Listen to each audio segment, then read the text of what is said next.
شخصيتنا ولدت في مصر، وكان أصغر خلفاء العصر، ورغم صغر سنه أصبح حاكم لأنه من سلالة ابن طالب، ولا كان متعلم ولا طالب.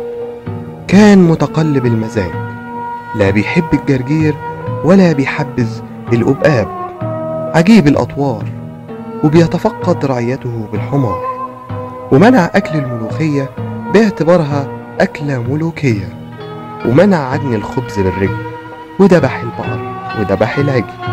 رغم انه منع السبابة، بس امر بسب الصحابة، ونهى عن بيع العنب لأي مرأة ولأي شنب.